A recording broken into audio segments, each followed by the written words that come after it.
Order! Order! You are an incorrigible delinquent at times. Behave yourself, man! Do you know, can I begin the programme this morning by confiding in you as it's close to the 40th day, I think, tomorrow, of lockdown. And do you know what I would really like to do today?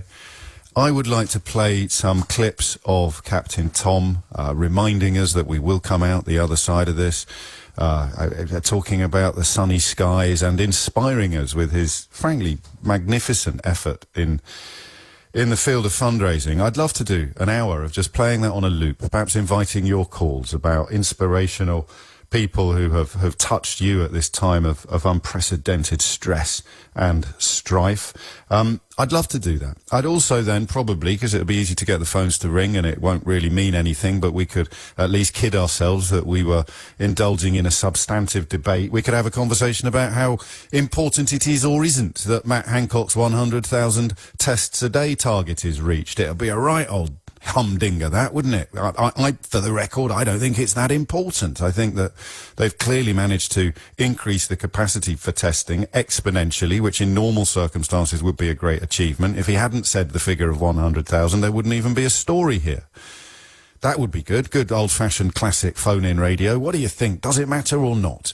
Won't change anything, won't educate any of us in any way. We won't come out of the conversation in any way better informed or better across the issues than we were before we went into it. But hey, never mind. And then at 12 o'clock, it's Thursday, we can have Mystery Hour. We'll just have a laugh. We'll just have a little bit of light relief. And that is what I would like to do today, especially the Captain Tom stuff. I'm not made of stone. I listen to the bulletin there. I listen to his, I mean, if it was coming out of somebody else's mouth, if it was a politician or a pop star, then we'd probably use the word platitudes. But platitudes are profoundly comforting. And when they come out of some mouths, they do a hell of a lot more heavy lifting than they do when they come out of other mouths. So I would love to do that, to celebrate his 100th birthday. And do you know what? I was very tempted to. But I can't. Because I'm confused now. Well, frightened is such a loaded word, isn't it? It always sort of conjures up images of, for me at least, Shaggy and Scooby-Doo with their knees knocking while Mike and the rest of them get on with solving crimes and facing down danger. So I don't mean frightened in that sense.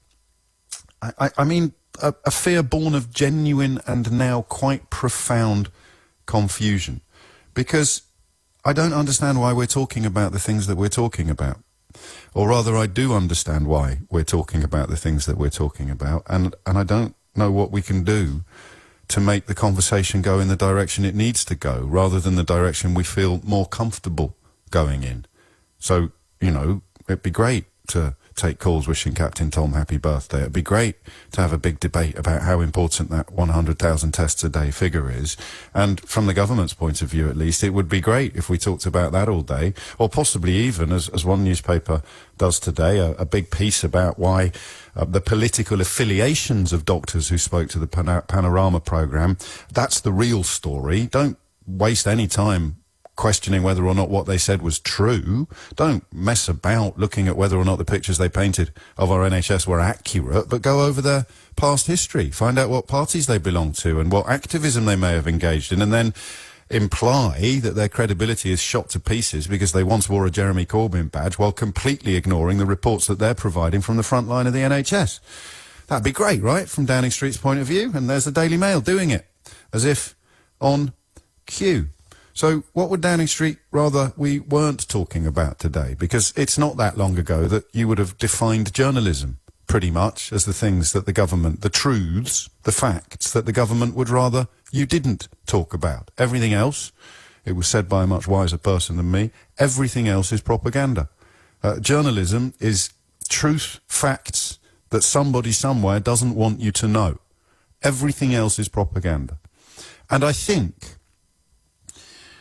and remember that the good guys do propaganda too.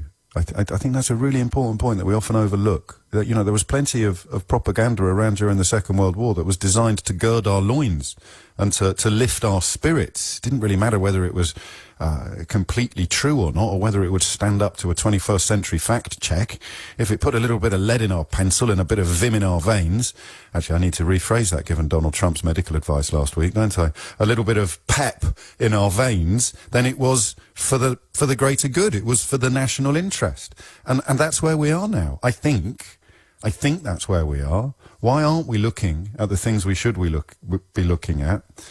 And there's no criticism of the media or much of the media involved here. I criticise the ones that think a badge is more important than a testimony from the front line of the NHS, people risking their lives to keep us safe, pleading for our help and support, being quoted in a national newspaper because they once attended a Labour Party rally.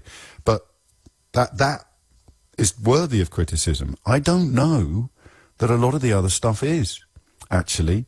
And it wasn't really until this morning, listening to Captain Tom and just feeling cheered by his words, that I realised why we do what we do. Sometimes the truth hurts. Sometimes it is too uncomfortable. Given that British politics and Boris Johnson's premiership is so inextricably tied up in events of the last 4 years, the truth for half the country is utterly, utterly unpalatable. We are essentially lions led by donkeys, and the proof of it is the story that doesn't even make the top 10 in most news organisations this morning. The story is the death rate. The story is that even going exclusively with the official government figures, which finally came to include care home deaths yesterday, even going with those figures, we are on course to record the highest death toll in Europe. If you move from those figures to the Financial Times' very comprehensive modelling, and they've removed their paywall so you can go and fill your boots with their COVID-19 coverage. If you take that modelling and take that death rate, it goes up to about 47,100. And if you play that into the tables of deaths per million of the population, then the United Kingdom is on 708, which is by far the highest in the world. Now, let's not be silly. The numbers will change, and goodness knows, all bets are off if there are second waves and second spikes of COVID-19 when lockdowns finally end. Vietnam today essentially comes out of lockdown. No deaths at all there. I, for the record, don't quite buy that. I mean, it's a one-party state, and they will have an incredibly far-reaching influence over media reporting. But there's a brilliant Reuters piece published last night, which I tweeted this morning, just looking at what Vietnam has done. Remember, it's got a population in excess of 90 million and a land border with China, and they're coming out of lockdown after recording allegedly no deaths at all. Now, there probably have been some deaths, but there won't have been deaths on a grand enough scale to blow a hole in the quality of their entire response. And yet here we are again today, talking about stuff that doesn't really matter. You know, if we do 94,000 tests and Hancock doesn't reach his target, or if we do 50,000 tests but the capacity's gone up to 95,000, what changes? Doesn't really kick in until we start easing the lockdown. So what changes? Absolutely lovely to see the soldier Captain Tom honoured by the Queen with being promoted to honorary colonel. It's just a lovely story, but it's a distraction from reality. It's a delightful distraction from what is important. And then you turn your attention back to what is important, and you get a little bit, well, discombobulated actually is a word I use an awful lot, but my goodness, it's the only one that fits today. Because on day one of this nightmare, we sat here and talked to each other about the tension between causing necessary alarm and causing unnecessary alarm, didn't we? We talked also about the necessity of clarity and leadership, and while wishing the government the absolute best of luck, we worried that if there wasn't clarity and leadership on a scale not seen in peacetime, I think you could argue, then we would be looking at an almighty set of problems. And here we are. heading towards the highest death rate in Europe, despite the warning bells that were sounded in Italy. And quite possibly, if the Financial Times figures are even close to the final tally, we're going to have the highest death rate per million people in the entire world. So what's happened? If this was in another country, and just if you think perhaps I'm barking up the wrong tree this morning, then you're more than welcome to ring in and bark at me. But just imagine how the Brexit supporting newspapers and broadcasters would be behaving now if we had demonstrably and provably performed considerably better than Germany. Just take a moment to think about that, all right? If you're not quite on the same page as me yet, or you don't quite understand where I am coming from, what would the Sun be doing if we'd done a lot better than Germany?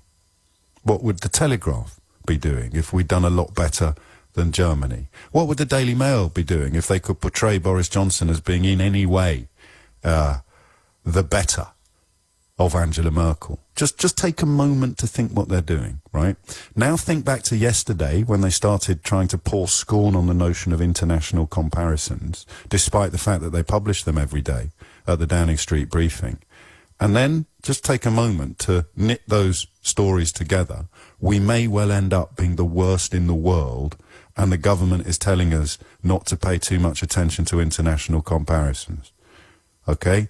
Now do you understand why I used the word frightened 10 minutes ago? Good. Why do you think this is happening? And remember, I've given you positive possibilities as well. It's because staring into the horror of the truth, we couldn't do it every day. That's why I say I'm not criticising the media much this morning, and I'm not comfortable doing this myself. I would much, much, much rather not. And do you know what? Don't laugh. But if we didn't have Mystery Hour coming up at 12 o'clock, when all our spirits lift and we can, at least for an hour, sort of forget about what's going on outside our front doors, I'm not sure I'd even be doing it today. It's too bleak. No one can exist on an unleavened diet of fury and horror. But we are now living in a country where it's more than likely we'll end up with one of, if not the worst, death toll per million people in the population on the entire planet, and we've got a government telling us not to make comparisons with other countries, while also claiming that they followed the science, done the right thing at the right times, and enjoyed what Boris Johnson described as success. How do you think this has happened? And come at it from any angle you please today. If you can pour cold water on my concerns, even if you want to do it in an aggressive fashion, I'd be grateful to you and thankful, in fact, for the comfort, for the encouragement, because the way I see it now, we are being completely manipulated. Not necessarily even deliberately.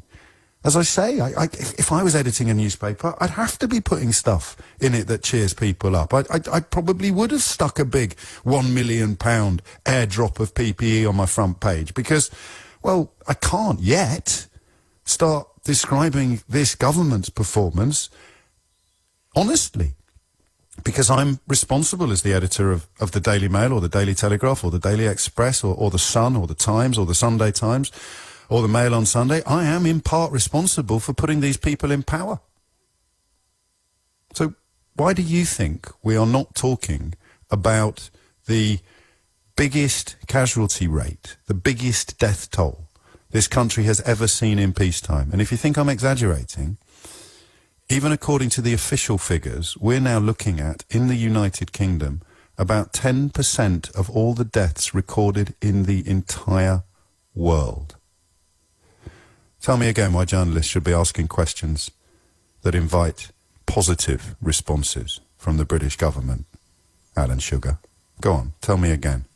It's 10:17. The number you need is 0345 6060 973. Why do you think this is happening? And the statistics are staggering, genuinely staggering. So why are they not the biggest story in town? And I will take any answer you've got on this, and I'm not in the mood for a scrap, by the way, so unless you talk utterly undiluted twaddle about population density and various other catchphrases that even the politicians throwing them around don't understand, then I'll sit on my hands, keep my gloves on. 20 minutes after 10 is the time. Christopher is in Hillingdon. Christopher, how has it come to this? Good morning, James. Hello, mate. No, I'm not really a big fan of you, James, really, to be honest with you. I don't think that's the most important thing at the moment, Christopher. I agree with some of your points, but to be honest with you, percentage-wise, I don't agree with a lot of it, because every day, I know you're... That's not true, is it? That's not true, you see, because I've talked up Rishi Sunak, I've praised Matt Hancock, I've said today don't get distracted by the question of whether or not the tests are done. So Rishi Sunak has played an absolute blinder. Christopher, tell me why you are not worried about us having potentially the highest death rate in the world. Just tell me that. I don't want to talk about me. I am completely worried. I'm really... And yet here you are on national radio talking about the presenter, not the figures. Yeah, I know, because you do actually come. Because in your mind, I'm more important than the death rates, Christopher. I'm afraid, odd though it is for someone with an ego as overdeveloped as mine, I can't countenance a conversation about me at the moment. I am a flea upon the massive beast of Britain, and you, probably because you spend too much time on Twitter, here you are thinking that the most important conversation you can have today as the United Kingdom heads for the highest death toll potentially on the planet, here you are talking about me. Jog on, mate. Ulf's in Hamburg. Ulf, what do you think's going on? I would like to offer an outsider's view. In my opinion, the results in various countries show how well countries are governed, and that mainly depends on how well countries are constituted, organized. In all due respect, the UK is organized and based upon institutions from the early 19th century, and they don't work anymore. You're over-centralized, you have a considerable democratic deficit, and... You're not pulling your punches, are you? Why should I? Fair enough. For example, this over-centralization is a big problem for you, because everything waits for the center. If the center is not fit for purpose, hang on. Let me just now. I mean, it's funny, isn't it? I'm more offended by what you've said than I was by the last fella, and he was being rude about me. But you're being rude about my country. And although there are elements to what you say that are true, it wouldn't, except in a crisis like this, the centralisation issue wouldn't carry anything like the weight that it carries. And there was nothing to stop the government, if they so chose, from adopting different policies in different parts of the country. So your argument, and it's powerful, and it's backed up, of course, by the Constitution of Germany and the power that resides in devolved state regional governors, but there was nothing to stop Boris Johnson from having different rules in cities as opposed to the countryside. There was nothing to stop an earlier lockdown of the entire country. There were lots of things he could have done that he hasn't done that have absolutely nothing to do with centralisation of power, Ulf, I think. I beg to differ, because your centralisation means he can do or refuse to do so. In our system, the federal government isn't powerful enough to just say no. Like in Brazil or the United States, the individual federal states can do something, and if that turns out to be of better quality, there will be, so to speak, peer pressure. Westminster, in your country, rules it all. If Westminster doesn't get the job done, it's a disaster for the entire country. So we're not actually, I don't think we're necessarily at cross purposes, but you're pointing out that more devolution, more decentralisation provides more chances to get it right.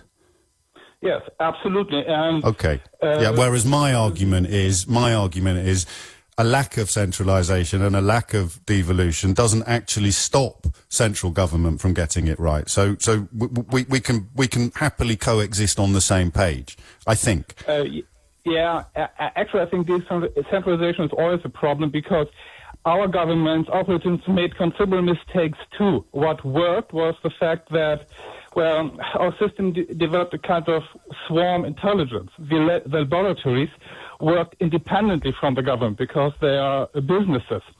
And they just, created those testing kits and waited for the need to arise, which was about to happen. And that's a conversation that we're definitely not ready to have yet, which goes further, of course, about the fact that Germany's health service is essentially insurance-based, not in the way that America's is, but these conversations about relationship between state and commerce are probably part of Germany's success story, but it doesn't necessarily help us at this stage.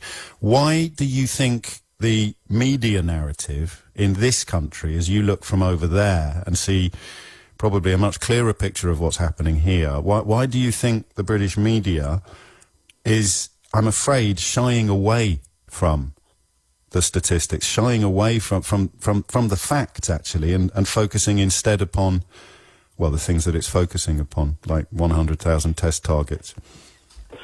I believe that this is just part of a greater malaise.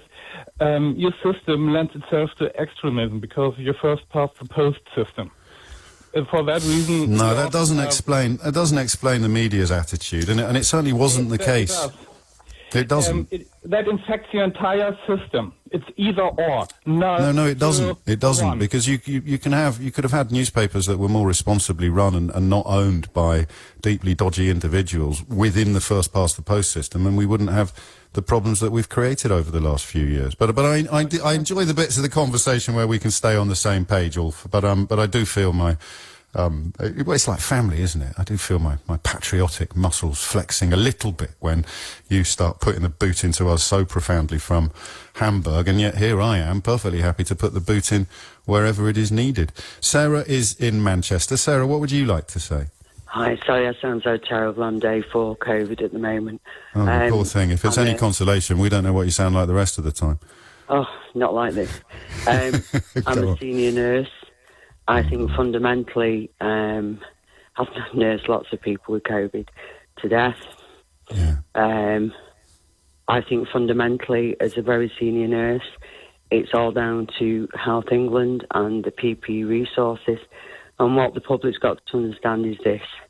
PPE is not just about protecting the nurses and doctors and healthcare workers. It's actually a barrier nurse. It's a fundamental component of making sure that infection is not spread from patient to patient. The guidelines we had week 1 of the epidemic was we should only wear PPE if a patient was symptomatic. We now know that during the proliferation stage, they can be asymptomatic and spreading it everywhere. And that was down to the fact that we didn't have PPE. Week 2 and 3, we were told that they were going to change the resuscitation, and I'm not going to go into that in public, and the movement of patients, that patients being moved from hospital, and the reason it's spreading in the care homes is that very often people end up in a care home having had a critical incident at home, such as a fall. Originally, they said they were going to test those patients before they came out to prove that they were COVID negative. Several of the trusts refused to do that because they didn't have enough testing kits. So those patients, having been exposed to COVID in the hospital, were then moved into the nursing homes. And with the elderly, the 2 key guidelines is cough and temperature. They are symptoms of the immune system fighting the disease. If you have a very poor immune system because you are elderly, you are not going to get a cough and a temperature. It was only yesterday that they announced that they are now going to test in the community. I am 100% COVID positive. I've been doing aerosol treatments on patients trying to save their lives without equipment because I have to live with myself every day. I know that I've tried to save people's lives. And I can't currently get a test at the moment, even though I 100% am COVID positive. I hesitate to say anything to you except thank you, Sarah. You don't have to thank me. Every time I hear the government say thank you, I want them to say don't put our names from your mouths to the public, because they are hiding behind the science. They are manipulating the science. The guidelines from Health England are all dictated by resources. We never had, and we haven't had the same PPE that they have in Europe and in America, because they downgraded what they stated was PPE in the UK as part of the rationalisation. There are shortages elsewhere. I'm just in the interest of, It's just not the correct PPE, though. That's why it spread so fast throughout the UK. From day one, we've not had the correct PPE. We know the virus lives on skin and uniforms.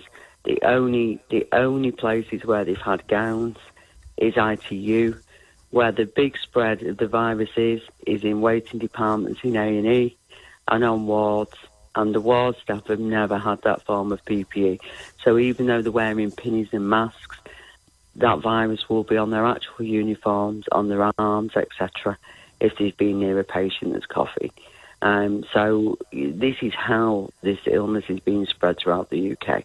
And when they eventually do an investigation, especially an international one, we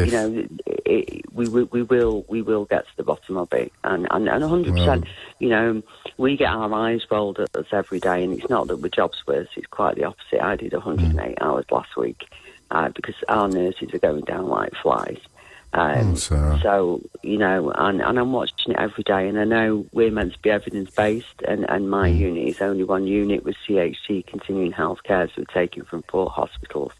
But if our unit is representative of what's happening in the rest of the UK, and the other thing is with these statistics, since Howell's shipment, the way we register deaths is very different than the rest of Europe. Yes, I know. People that have been poorly have what's called statement of intents in place. So they are statements on their respect forms, on their DNAR, saying, in the event of death, don't resuscitate for X, Y, and Z reasons. It's that information that's being used on the death certificates. I'm sort of across this, Sarah. I've got to go to the news. It waits for nobody. But before I do, thank you. Whether you want my gratitude or not, I say thank you on behalf of the people you've looked after.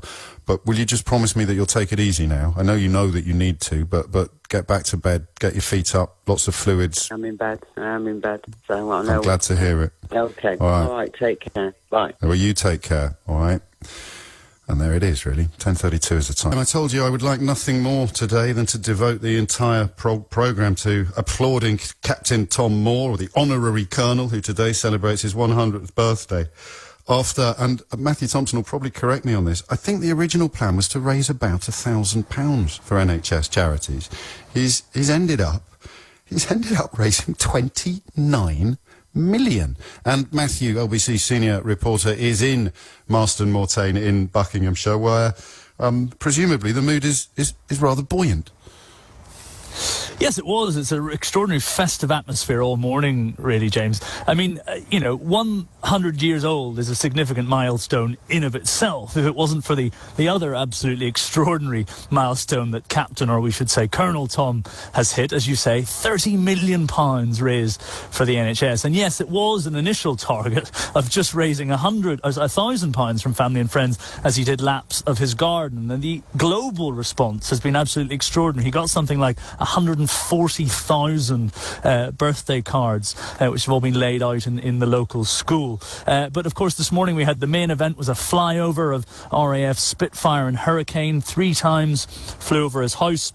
He'll be getting a letter, of course, from the Queen later today, as well as that honorary promotion to becoming a colonel. And he's being represented with his Second World War Defence Medal. And later tonight, we understand the whole village, as well as clapping for carers at 8 o'clock, are going to turn out and sing him a chorus of happy birthday. But as they all gathered for the flyover this morning for those RAF planes, I asked a few of the spectators why they'd come out and what it meant for the village.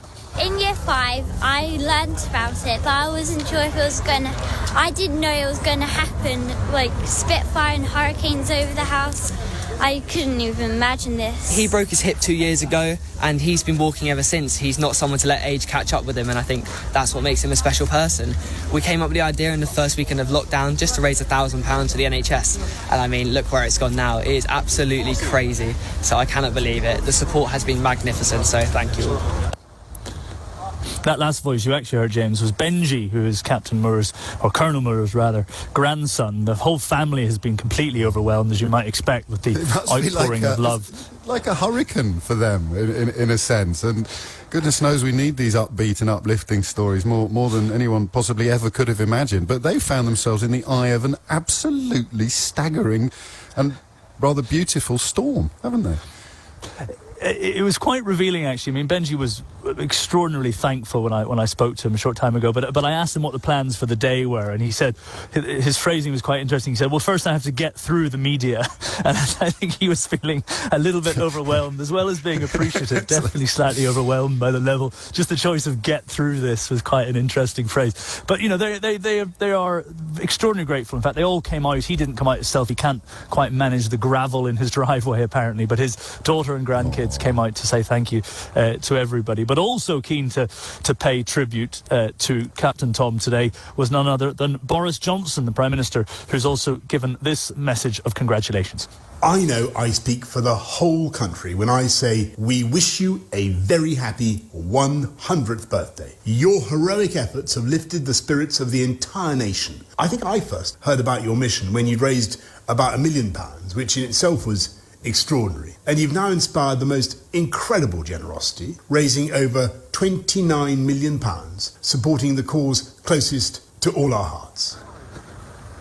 But I think the most common refrain, James, when I speak to people in the village throughout the morning has been that Captain Tom has brought, you know, in very dark times, has brought a bit of lightness and optimism and hope to the village. And in some ways, doing that sort of a feat in these grim, dark times, not just for this village of Marston-Mortain in Bedfordshire, but for the whole country, is almost as impressive an achievement as the £30 million that he's raised for the NHS. So it's up to 30 now. Of course it is. It was 29 when I got my newspaper this morning, but the money keeps pouring in. And did we clarify how much he was hoping to raise at the very, very outset? Are we clear on that or not? Yes, it was the initial hope was £1,000. I thought it was £1,000. He's exceeded that many times over.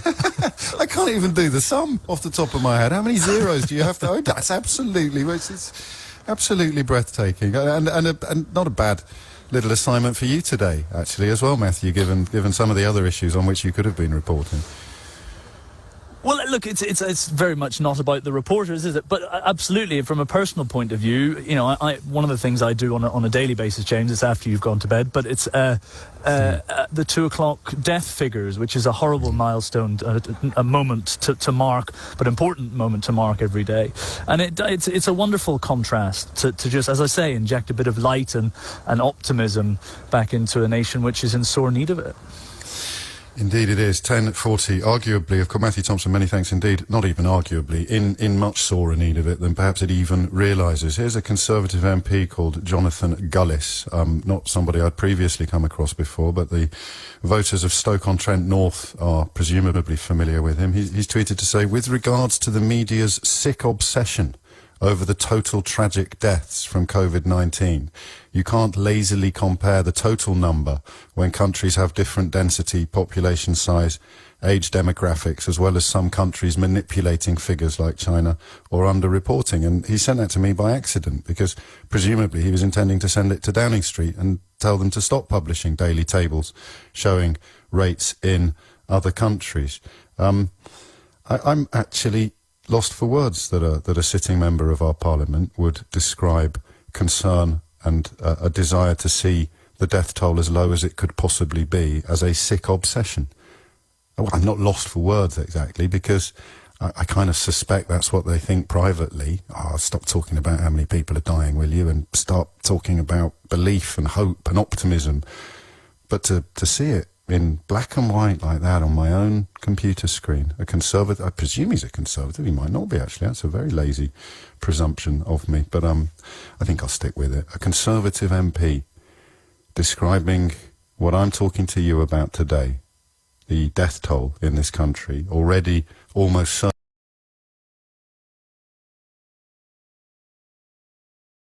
set to be the highest in the world per million members of the population. And this man here, Jonathan Gullis, MP, describes it as a sick obsession. So, unintentionally, that's probably the most powerful answer yet we will receive to the question I'm asking you today, which is, why aren't we talking about the sheer scale of this tragedy? Answer, largely, perhaps, because the government is populated with people, or the governing party is populated with people like Jonathan Gullis, MP, who talks about the media's sick obsession with deaths, and goes even further. He says, you may not like the answer as it doesn't fit your agenda. Well, my agenda, Mr. Gullis, is to see the death toll as low as it could have humanly been. My agenda is to ask why a country like Germany has managed to perform so much better than you have. My agenda is to protect British people from unnecessary death, even if, in fact, especially if they're still being kept in the dark about the scale of the tragedy. And if that's a sick obsession, Jonathan Gullis MP, then I'm happy to take my medicine. In the meantime, what's your agenda? Mine is to see the death rate as low as it can possibly be and to ask why it isn't. What's yours? 0345 6060 973 is the number you need. Because I suspect you have little choice but to say that your agenda is the same. You want the figures to be as low as they could possibly be. Problem is, it's your job to tell me why they're not. So no wonder you're just tweeting snark on social media instead of representing the people of your constituency and protecting them and their loved ones from unnecessary deaths. 10:44 is the time. The mother of all parliaments is the reputation that we used to revel in, and now Jonathan Gullis MP sits in it. Why? Is it just because, as I feel, I really do, I couldn't do this every day, it would break me. Is that the reason why we're not actually just reporting every single day the statistics and the scale of this tragedy, and by implication the epic failure of leadership that has brought us to this point? Is it because if we looked at it for too long our eyes would melt? It's like staring at the sun. So let's look around for something else to discuss or something cheerful to distract ourselves with. I get it. I do it. We'll be doing Mystery Hour at 12, and quite frankly, I can't bleeding wait. It is 10:47 and the clown has already apologised. In a tweet I said the media had a sick obsession with the total deaths from COVID-19. I reacted to Mr. James O.B. poorly and I apologise for it. My point is, no pal, you've lost the right to make any point after describing people who don't want their parents to die as having a sick obsession with the total deaths. I shall leave it to the voters of Stoke-on-Trent North to deal with you.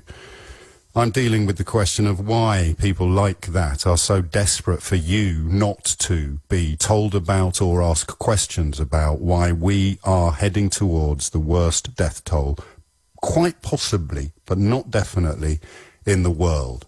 And your man Gullis has just unintentionally provided the biggest answer we'll get today, and the most uncomfortable, and that's why I'm frightened. He's in the House of Commons. I'm on the radio talking about people dying, asking why more people are dying here than in, for example, Germany, and he describes it as a sick obsession. 4 years he'll be asking for your votes. I'll leave it with you. Joe's in Glasgow. Joe, what would you like to say? James, good morning. Pleasure to speak to you again. Second time caller. We don't have to keep a tally. I had the honour of being fact-checked by you in the run-up to the election. It was Let's not talk about me. I can't, whether it's friendly or unfriendly. There are more important issues to hand. So let's talk about why. I'm just saying in terms of, we discussed food banks versus McDonald's, but I'm on today. And I'm just saying, let's move on. Come on, Joe. Yes. I'm a nurse by trade, by profession, though I now work in social care management.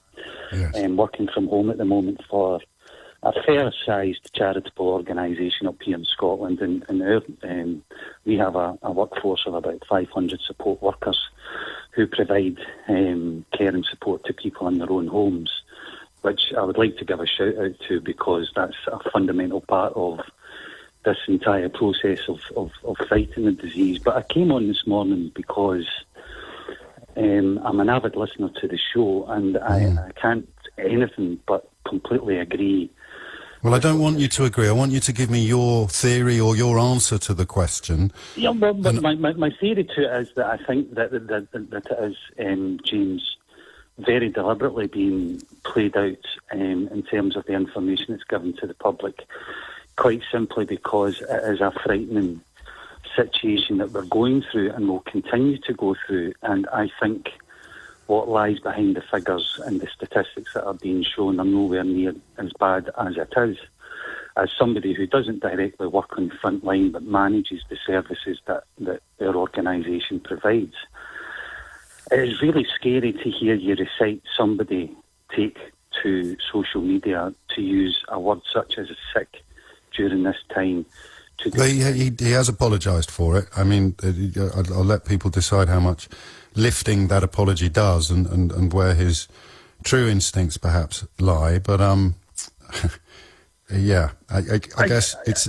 do you know what, mate? I'm a little bit thrown by that. I've got to be honest with you. It doesn't happen to me very often on air, and normally it counts as a result to get a politician apologising in real time within 30 seconds of soiling himself live on national radio. But I'm actually a little bit disgusted. I'm a little bit heartbroken to think that these people are now in the party of government, and I'm deeply, deeply disgusted. And he's answered the question, actually. The rest of us can go home. Why aren't we getting the truth? Because clowns like that are talking about agendas and sick obsessions, and they're following orders, Joe. They're following orders. They're following orders because the real fear for them is that their own power and control over the situation will be lost, because they are actually hiding what is really going on. And you have to look to things like the Panorama documentary.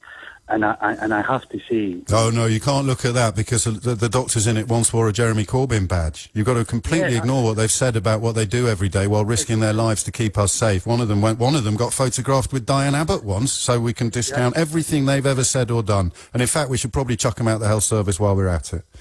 I think that shows the desperate fear that some of these media outlets are going through at the moment, that all they can do is pin on somebody who works a 12-hour shift whether they actually wore a Jeremy Corbyn badge, which is totally and utterly irrelevant to what the workers are doing to maintain this country and to try and save the lives of the people that they are supporting at this point in time. And that's what I find absolutely abhorrent.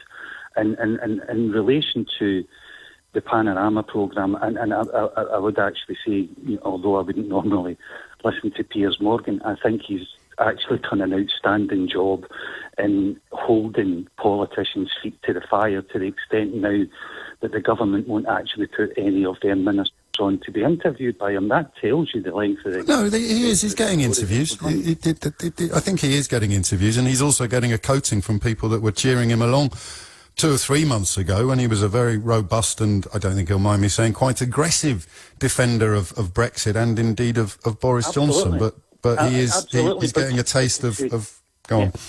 But to say fair play to him in times like this, he's looking at the situation for what it is, and he's asking questions that, quite frankly, when you look at the press briefings that go out every day, are not happening. I watched a clip on Social Line the other day of him interviewing the Safeguarding Minister, and he absolutely did not let the minister off in any way, shape or form. He brought up the sickness report. She denied that she'd heard of it. Then she'd heard of it under a different name. He constantly questioned her on the statistics and her knowledge of it. And she completely collapsed in the interview. And he gets a kicking then. He gets a campaign of complaints sent into Ofcom. I mean, I've been on the receiving end of that sort of thing myself when I was at the BBC. It doesn't quite work the same way at LBC, which is why I chose to leave the former and stay at the latter. And then the story becomes about him. The story becomes about journalists attacking journalists. And the story becomes about Piers Morgan being too aggressive, not about the fact that the ministers he's interviewed haven't done their homework and snigger rather than deliver the truth and the facts that the public need. But hey, that'll be his agenda and our sick obsession with the number of people dying. Joe, you look after yourself. 10:54 is the time. How do you explain it? How do you explain the fact that our figures now are heading towards the worst in the world? And yet, here we are, having debates about it, talking about target. I don't think I'm going to include Captain Tom in the things that we shouldn't be talking about, because we need upbeat examples, we need inspiration, and we do need some cheering news in the mornings. Otherwise, well, what would the alternative be? It doesn't bear thinking about. But why is the biggest story in town, yesterday, today, and tomorrow, not the simple, inalienable fact that this government is presiding over one of the worst responses to COVID-19 on the planet? And what are they doing in response? They're telling you to stop making comparisons with other countries. Andy's in Bath. Andy, what do you think is happening?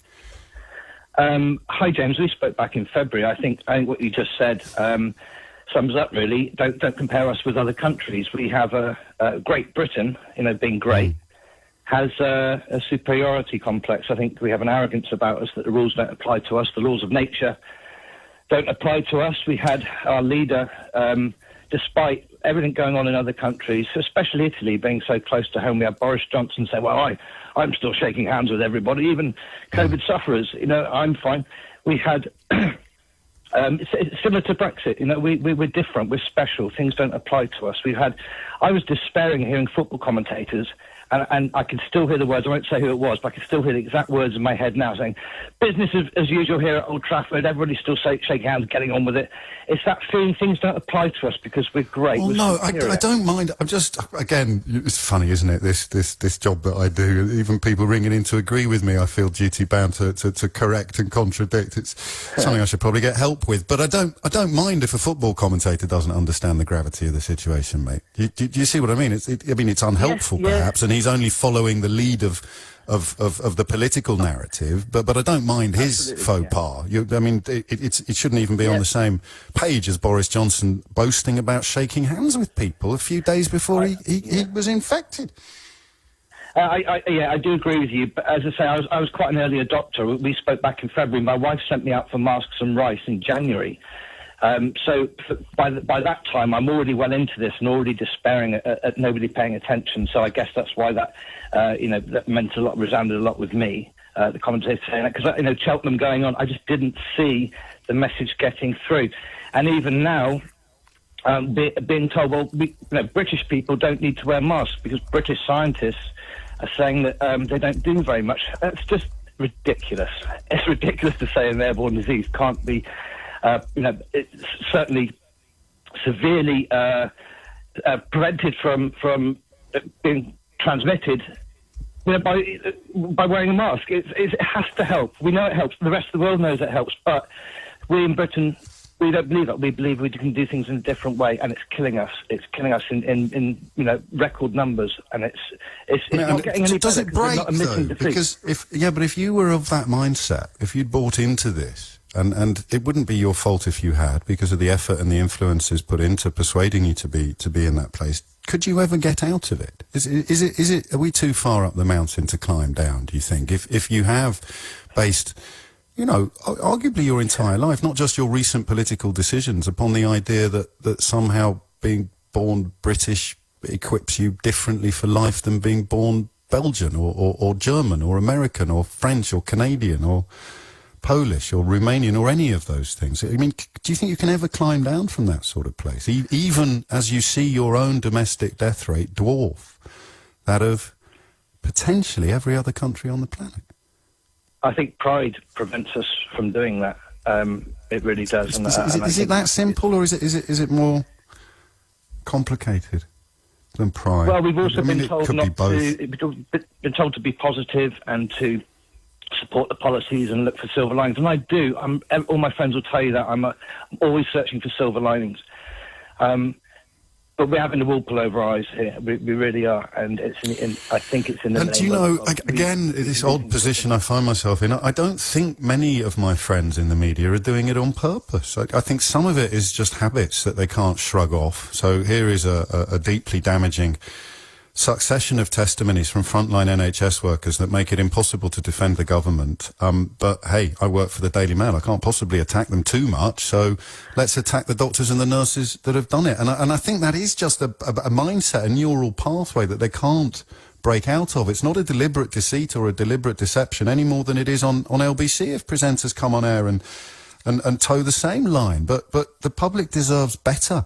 The problem is that the government, and this tweet from Jonathan Gullis seems to prove it, the government's next challenge is to somehow persuade the public that they don't deserve better, that they don't deserve answers to these questions, that they don't deserve to know why our death toll is potentially off the scale. And when compared with other countries, which yesterday they started telling us to stop doing, when compared with other countries, it's surely it's impossible to put a gloss or a spin on this. And of course, we've got a government that can't really do anything except put a gloss and a spin on things. Andy, take care. It's 11 o'clock. And strange times, getting stranger really by the day. My question is probably the single most important question I will ever ask you regarding the national interest of the United Kingdom and the safety and security of all the people that live here. In many ways, the first call to the programme today was the most illustrative. A poor chap in Hillingdon choosing to answer the question of why we are not focusing more heavily upon the possibility or probability, by no means a certainty, but I think certainly a probability, that we could be looking at one of the worst death tolls in the world, despite getting such a loud and early warning from other countries, most notably Italy. But of course, you can go back to January to get an indication of what was on the horizon, and you can find countries that started acting in January. Boris Johnson, of course, was still talking about crowdfunding bongs for Big Ben, and he took half of February off. Which is why they don't want me to ask the questions that I'm asking, which is why client journalists and client politicians are currently responding to WhatsApp exhortations from the Spin Centre to try to malign and discredit me on Twitter. They won't ring in, though, of course. Funny that, isn't it?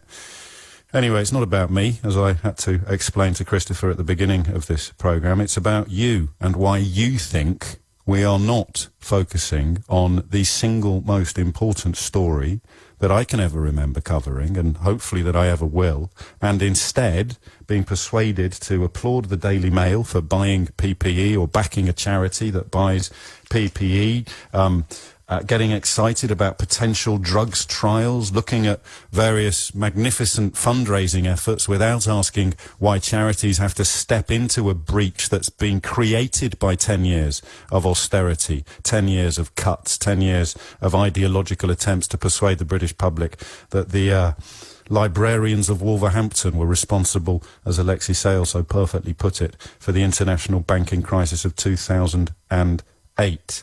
Why do you think it's happening? And I make no apology. Other callers have already raised the possibility. My belief, and I can't prove it, is that Boris Johnson so completely embodies the Brexit vote, and the Brexit vote has become so completely definitive in the context of British politics, and so divisive, despite the fact that it's over, the battle is over, the war is won and lost.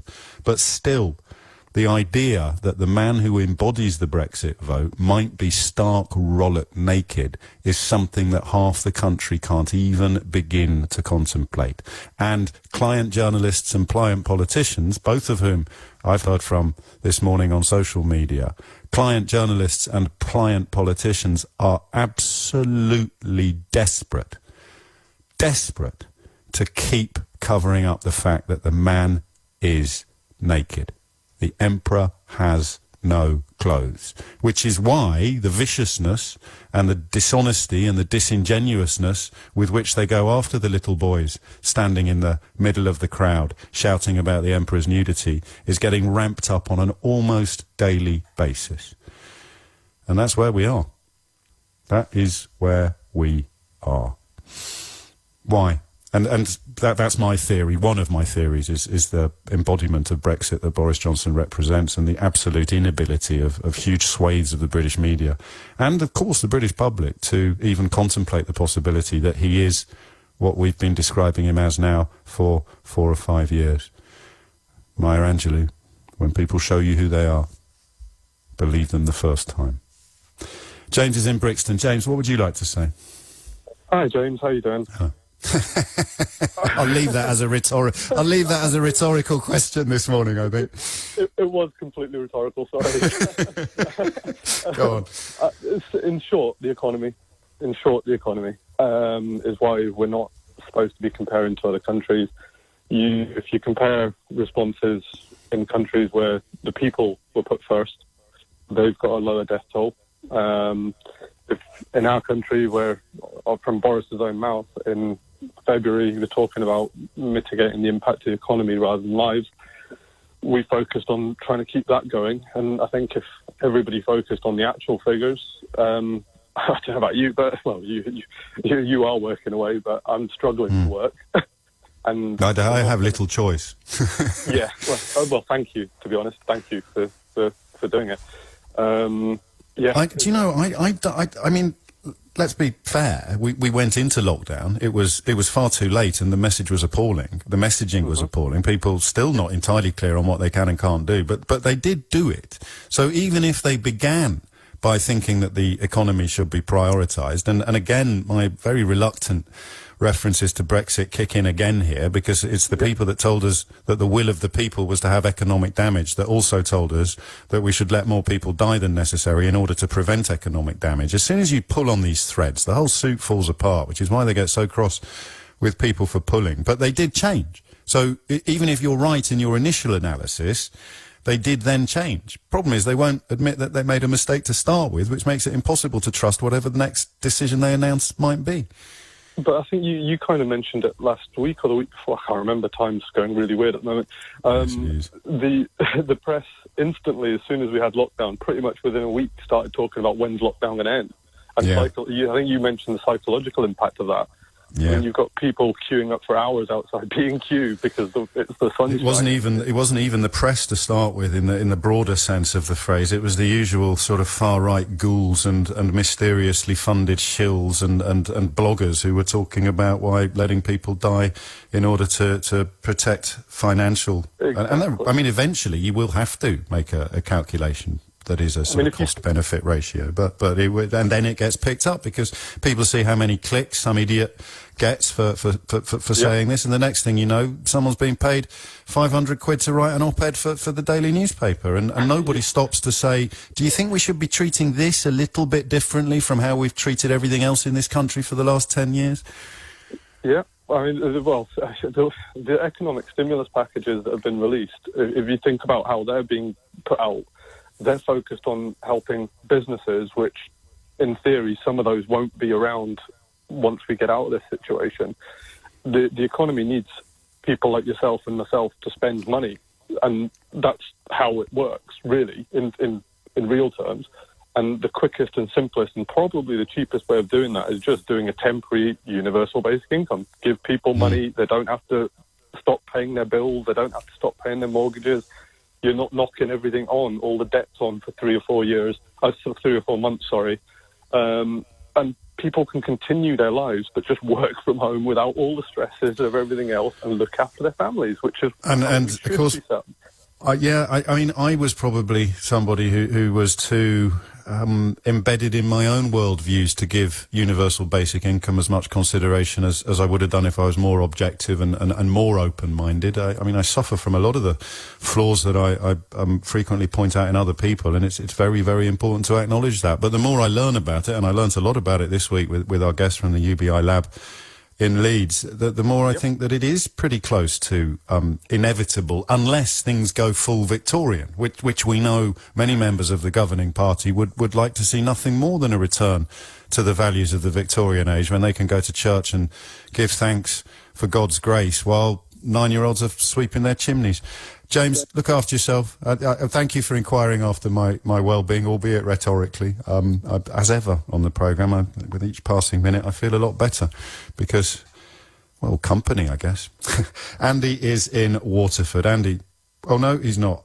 I think Vince is in Chesterfield. Let's go there. Vince, what would you like to say? How have we come to this? How have we come to a point where our magnificent islands are suffering death on an unprecedented and quite possibly unparalleled scale, and yet the institutions, the media, the government, the political establishment are saying, oh, look over there, there's something shiny? Good morning, James. Hello. I'd just like to say that this clown who's running the country with the rest of his circus have absolutely destroyed this country since the Conservatives got in 2010. They've cut back on the local councils, they've cut back on hospitals, they've literally cut back on literally everything.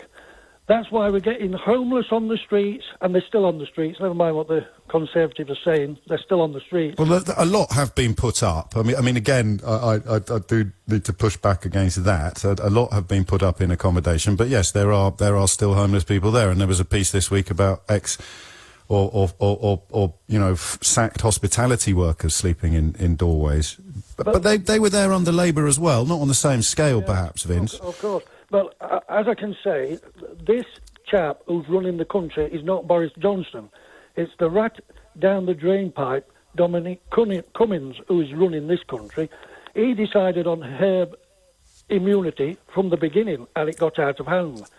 Well, that is as reported, although they've done that heads and tails thing in the last couple of days. I don't know if you've seen it.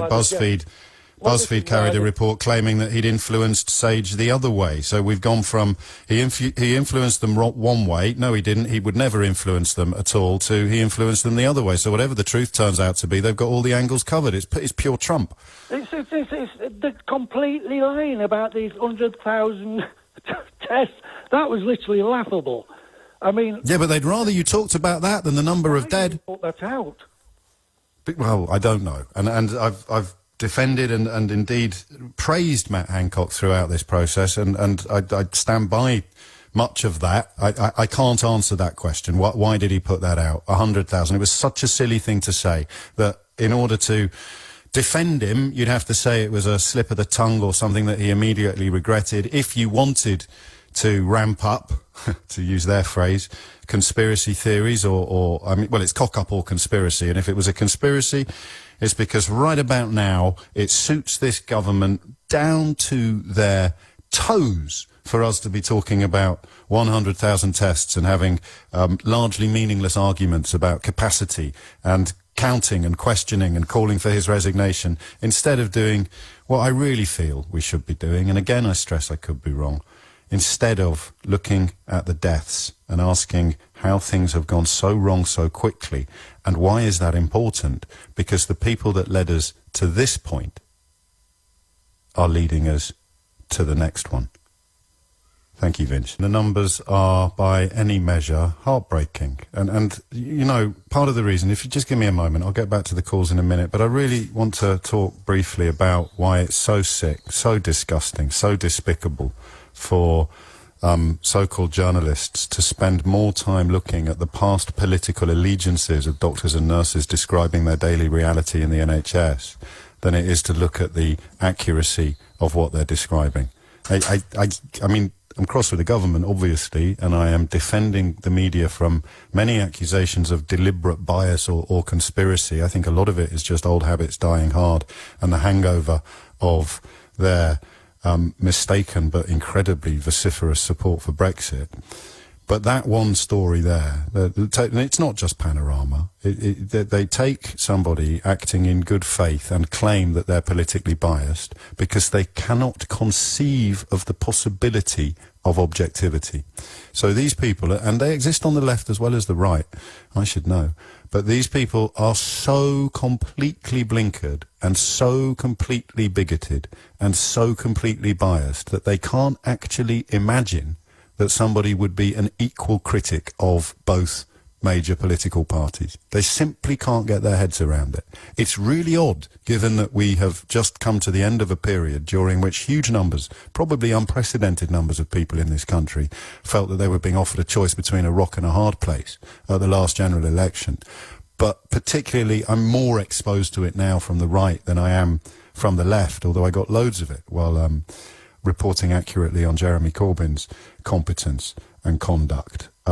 It is impossible for them to imagine that people are not blindly partisan. So that's why you get a Panorama on Monday night. It also happened to Professor John Ashton, you'll remember, who I think has been proven largely right about everything.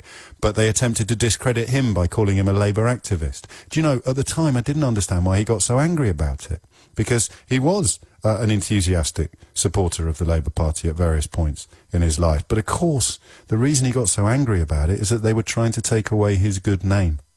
They were trying to claim that he was motivated by bias, that he was motivated by partisanship, that he was motivated by party political support, rather than, as I think everybody honest would agree now, motivated by a deep concern, even fear, that the government was embarked upon a catastrophic path, whether it was that football game in Liverpool that he referred to specifically, or the Cheltenham Festival, those early indicators that we were getting something horribly, horribly wrong.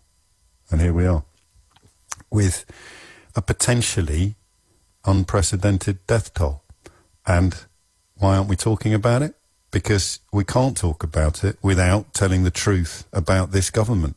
And we can't tell the truth about this government because, well, pretty much everybody in my profession has spent the last year or two telling you that he's the Messiah.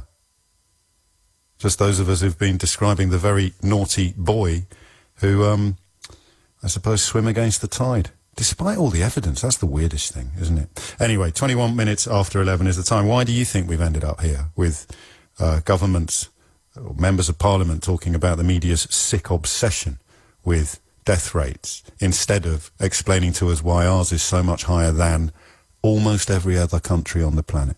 Andy's in Waterford in Ireland. Andy, what would you like to say?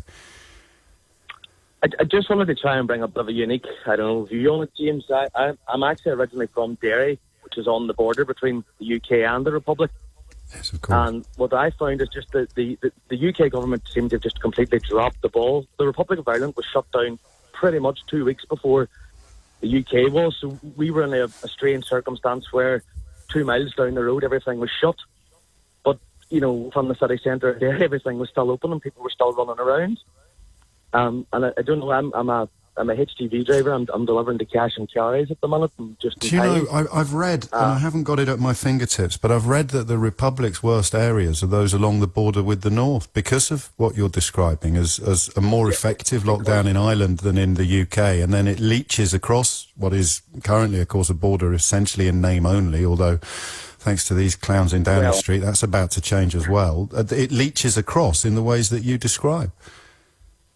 Well, this is the thing. I mean, we pretty much have had, in my whole lifetime, I'm 27, I have had complete and utter freedom to go back and forward between the north and south as I please. Now, I don't know if this is of any interest, but what I have noticed coming back and forward at the minute is if you're coming from the UK into the Republic, you will meet a checkpoint from the Garda Síochána and they will stop everyone and ask everyone why they are on the road or why they're travelling to the Republic of Ireland. If you're coming from the Republic of Ireland back into the UK, there is absolutely no PSNI presence at all.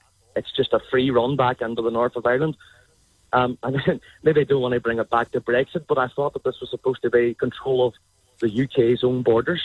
If you ask me, it's the EU and the Republic of Ireland that are actually manning the border at the minute and making sure that people within the Republic of Ireland are kept safer. It's just how I seem to see it, and they seem to be taking it a lot more serious down here. I'm delivering the cash and carries at the moment, foodstuffs and whatever for obviously people who own shops and whatnot to supply themselves. But it just seems to be a lot more strict down here. My local shop at home, which again is in the UK, it's just in and out willy-nilly. Whereas down here, it does seem to be a lot more regimental. They have people out, making sure that people are kept 2 metres apart, making sure that people, if they're sneezing or coughing, please could you do that under a tissue, please could you do that under your elbow. It's even so bad, they're sort of don't want to let us as lorry drivers... And of course, when they call... Yeah, no, I hear you, mate. And they call for you not to make international comparisons. They're calling for you not to compare what's happening half a mile away with what's happening at home. Well, it's insane. It's clearly insane. Not compare. Yeah. So I don't know. I haven't got the answers. I've got some answers, and obviously the most obvious one is that. Well, you tell me, Andy. If they'd done better than Germany, do you think they'd be telling us not to make comparisons? Absolutely not. I mean, I do see a lot of it on Facebook too. A lot of people sharing, saying, "Why are we focusing on the death tolls and all this?" Do you really? We wouldn't be focusing. A lot of people I know are sharing these things. Well, I saw it at the weekend. Though, why do they keep asking why? Why are they all so negative? Why can't they ask questions that have got positive responses? Well, if anyone can think of a question I could ask, going on.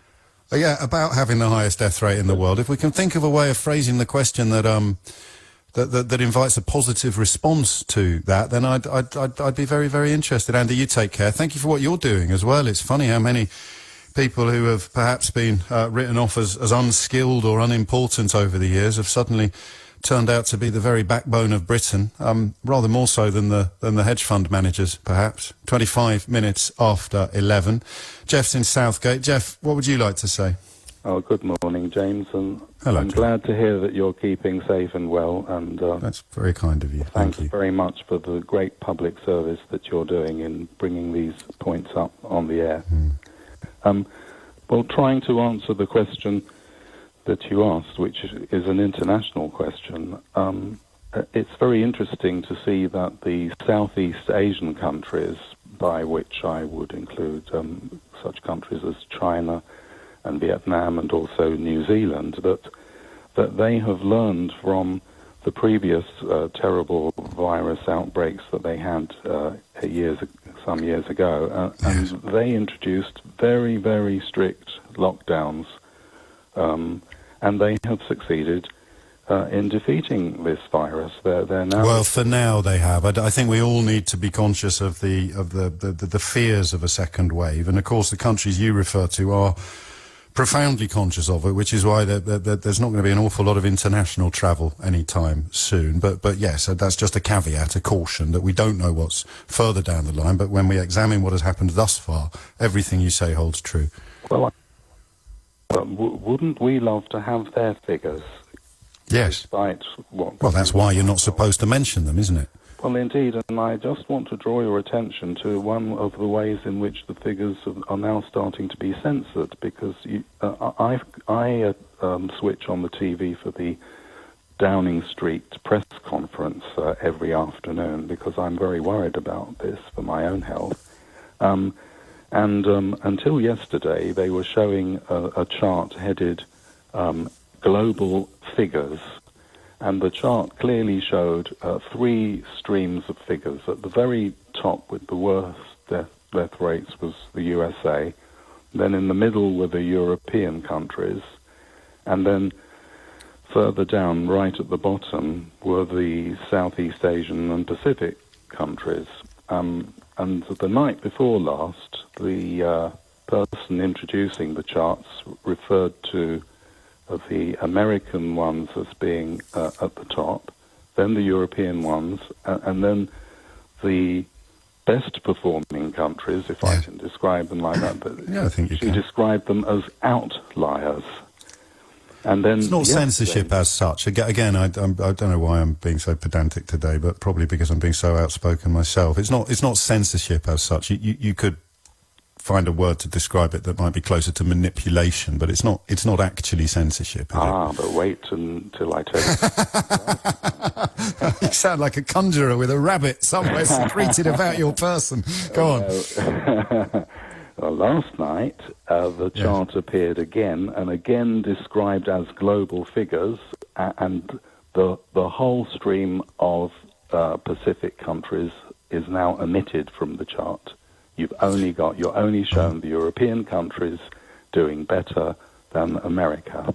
I don't have the wherewithal to confirm that, but well, you're going to switch it on tonight at 5 o'clock. I am going to switch it on tonight, and I'm going to have a look. There may be, and again, it is important to be honest and to be truly objective. It is perfectly possible there's an explanation that wouldn't fit the accusation of censorship, but if the facts as you have stated them are true, and I've got no reason to doubt you, Jeff, then it's certainly yet another cause for concern and yet another question that we should be asking. Of course, they don't want us to ask it because it may well be that it's not a question to which the answer would be positive enough for all the Facebook warriors and client journalists and pliant MPs.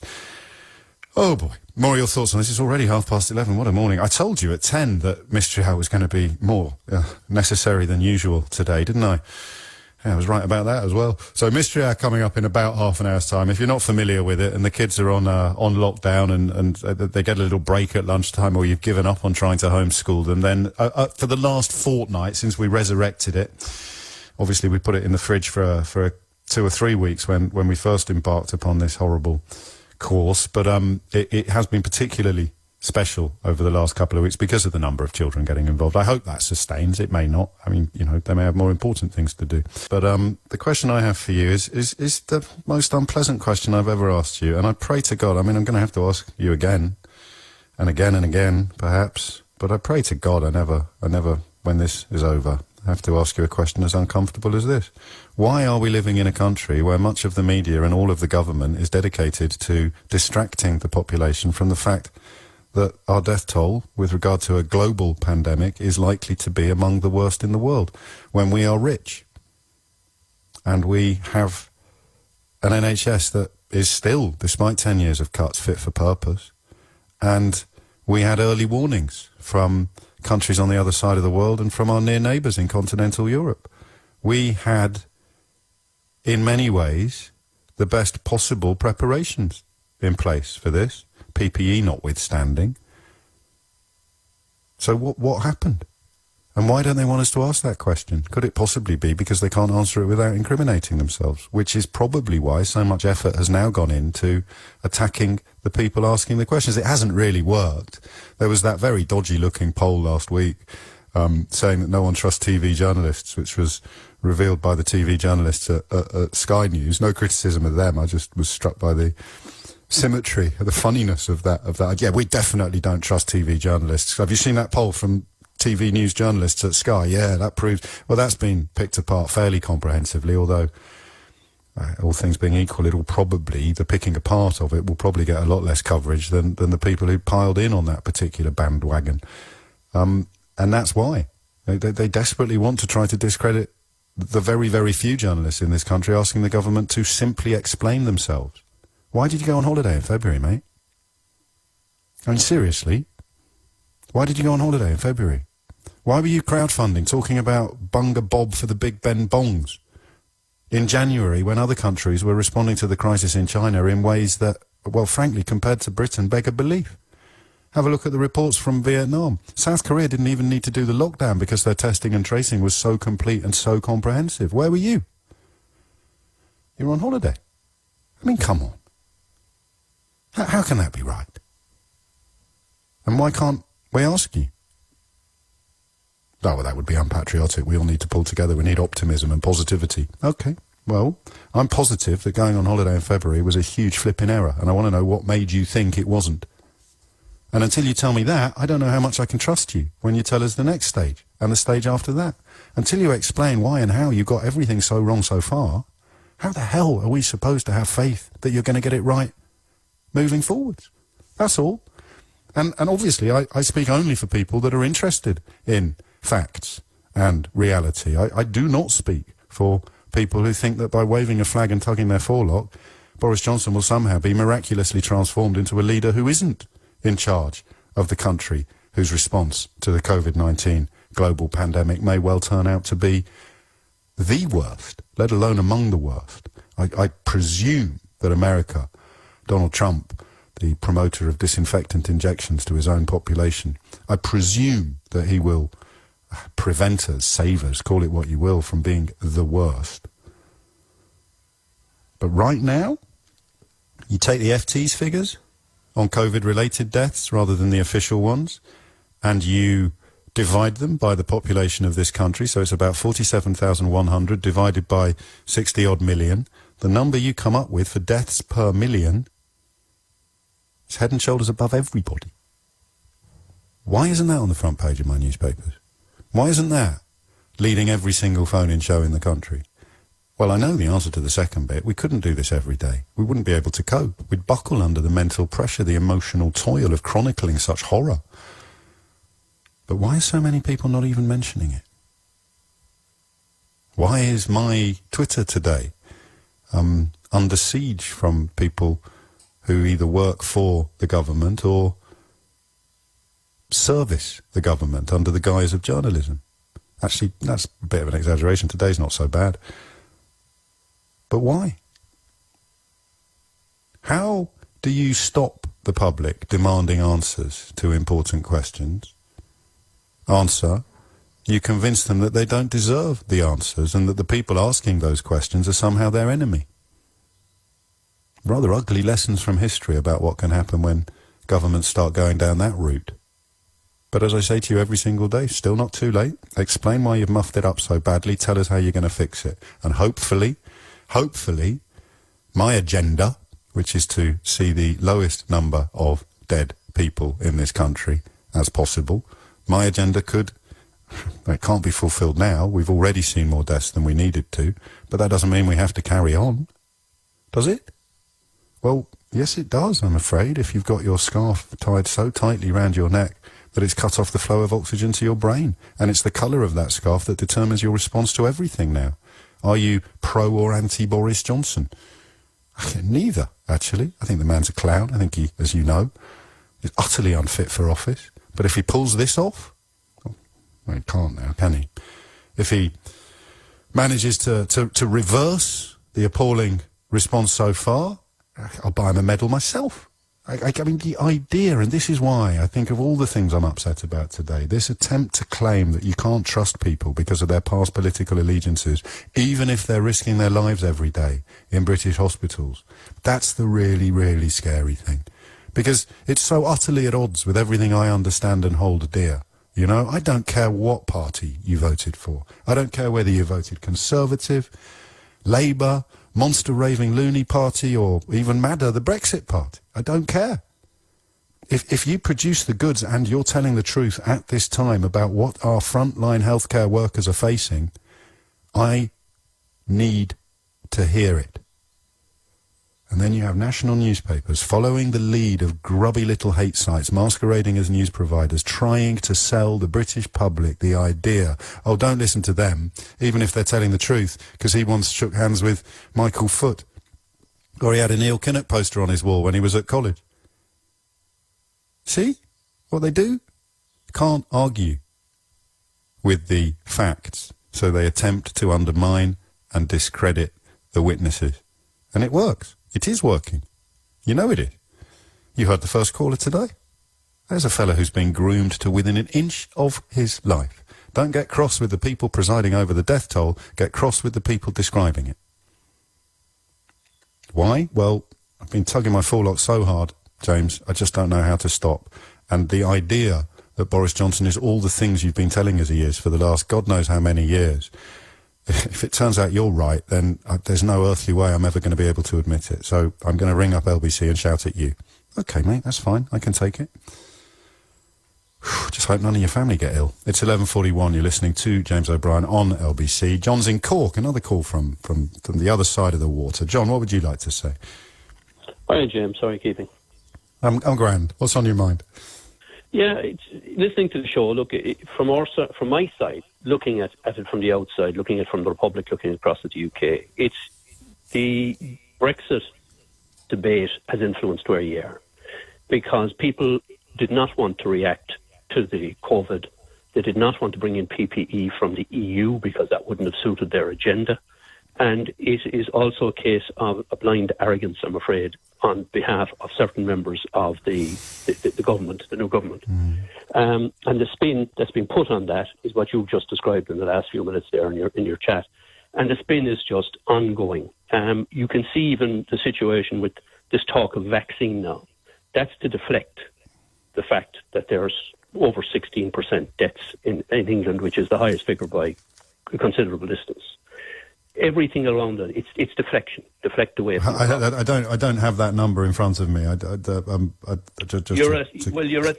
at 26,000 and against tests of 165,000. So roughly that's an approximate figure. I'm not giving you that's not for about. No, okay, and that's England rather than, or possibly England and Wales. I don't think it includes. That's UK. Is that the UK? Okay. Yeah, so there are variables there. Like, if we were testing loads more people, the percentage would probably come down. But the deaths per million is the one that I'm focusing on.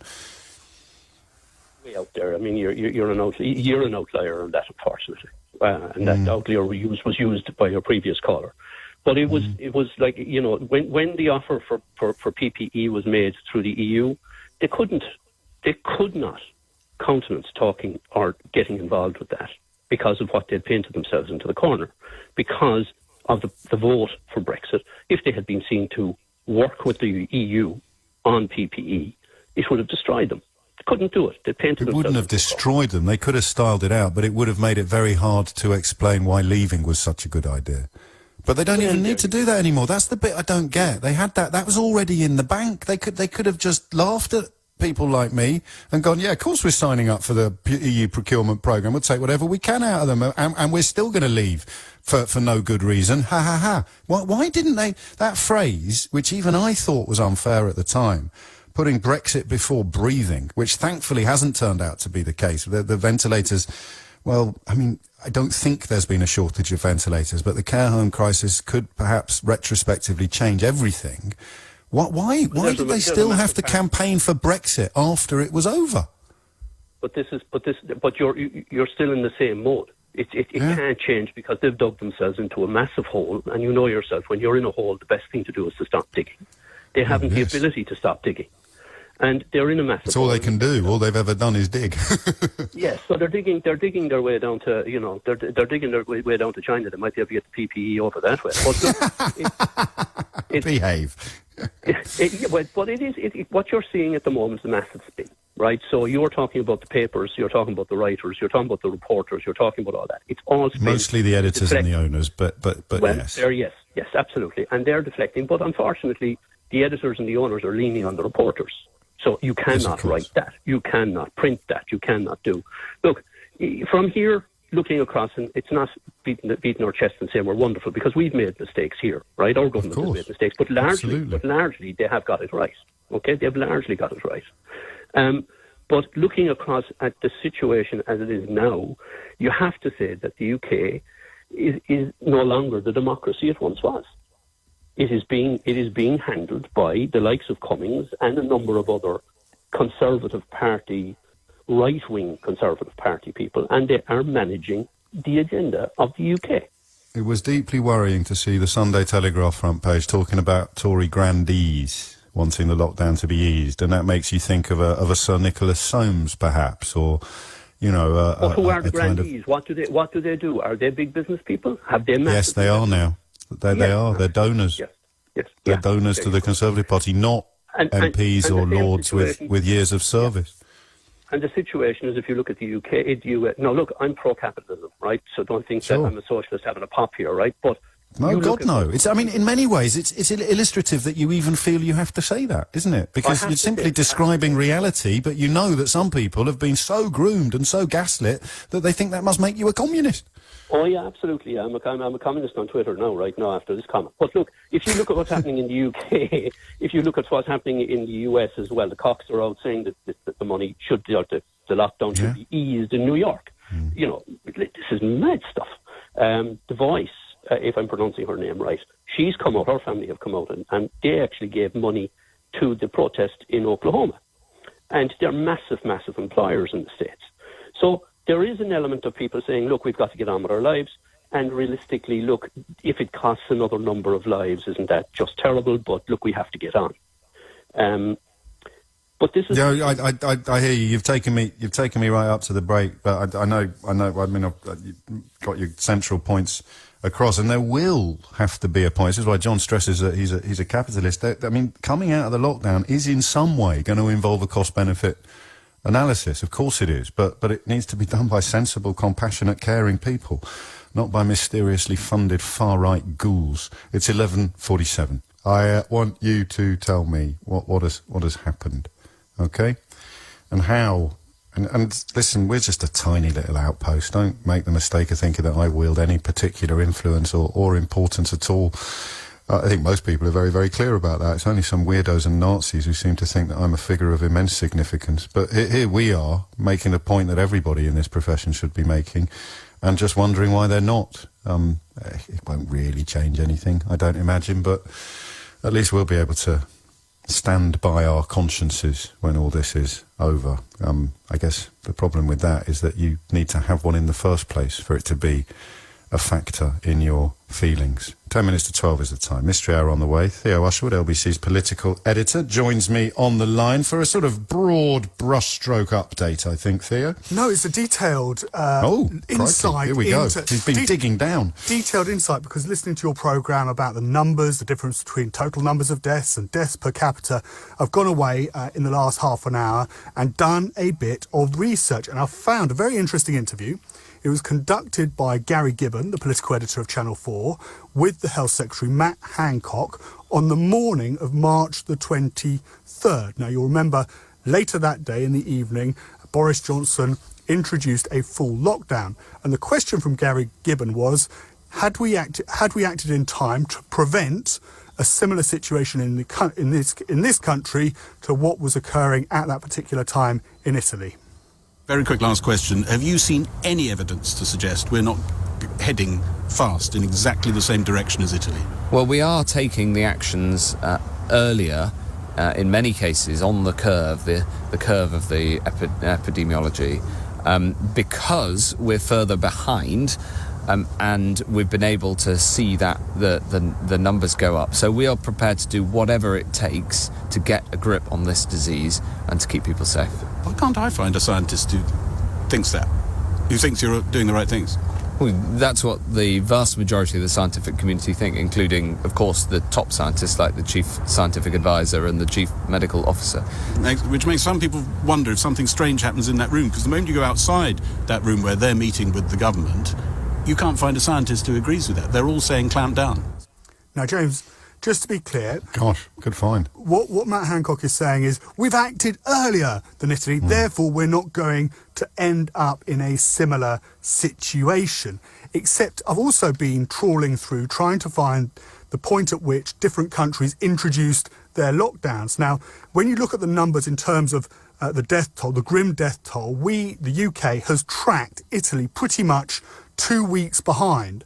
The only thing is, when you look at when Italy introduced their lockdown, they introduced their lockdown on February the 23rd, a full 4 weeks, month, before the UK introduced our own lockdown. So when Matt Hancock turns around and says, well, we've acted sooner than Italy, that's not correct, because the UK actually, if you compare like for like, acted 2 weeks slower than Italy, because of course we were 2 weeks behind Italy in the first place. When you look at France, they acted a week before. March the 17th they introduced their lockdown. Spain introduced their lockdown on March the 14th. Belgium on March the 18th. So what we now have is we have two numbers from comparing the UK with Italy. At the moment, Italy's grim death toll is 26,977. The UK's death toll, second in Europe behind Italy, 26,097. So we heard yesterday in the House of Commons at Prime Minister's questions, the government tried to shift the way that they did it, that we should be doing our accounting. And they talked about per capita, per 1 million. How many deaths per 1 million? This is what Dominic Raab, standing in for Boris Johnson, had to say. I absolutely share his, I guess, our joint horror at the number of deaths. Tragedies, each and every one. Equally, I'm going to disagree with him that it is far too early to make international comparisons. If they are to be done, they should be done on a per capita basis. And I think we're already seeing that there are different ways that deaths are measured, not just in the UK in the different settings, but across Europe and across the world. And of course, this is a very, as I've said, delicate and dangerous moment in this pandemic. Now, just why would the government, why would Dominic Raab say that in response to Keir Starmer? Well, the answer is fairly obvious, because when you look at the numbers at a per capita per 1 million, the UK is actually fifth behind not only Italy as it was before, but Spain, Belgium and France. So, questions today for Robert Buckland, the Justice Secretary, about what the government was doing and whether this apparent success that Boris Johnson announced on Monday when he returned to work was actually true. Robert Buckland turned around to Nick Ferrari on LBC and said, well, now was not the time for such questions. I think, we're in the middle of the woods here. We're nowhere near out of the woods, and we'll know later whether or not everything we did was the right approach. A lot of what we've done is clearly right. Some things we're going to look back on and say, well, yeah, perhaps we could have done that better, to be honest. But I think the British people would expect the government now to just get on with the day-to-day job, concentrate on what's important and deliver. You heard it there from Robert Buckland. The British people would like the government to get on with the job rather than asking difficult questions. Yeah. And here we are. Yes, I mean, I'm presenting the fact. I'm not trying to defy any will of British people or anything. And I mean, you sound slightly surprised by the sort of cohesion of what you've just reported there. Because I don't know if you've been listening to my American coverage and a suggestion to Simon Marks the other day, and it took me a while to realise this, and it's not a particularly sparkling insight, but if when you toss a coin you shout heads and tails and you're secure that you've got the blind support of people with their heads up their backsides, then however the coin lands, you can claim victory. And listening to that report there from you, Theo, it's quite hard not to conclude that the government is now trying to claim it shouted heads or tails, regardless of how the coin lands. So what I've tried to demonstrate in that report is that when something doesn't work out, they shift what the measurement was.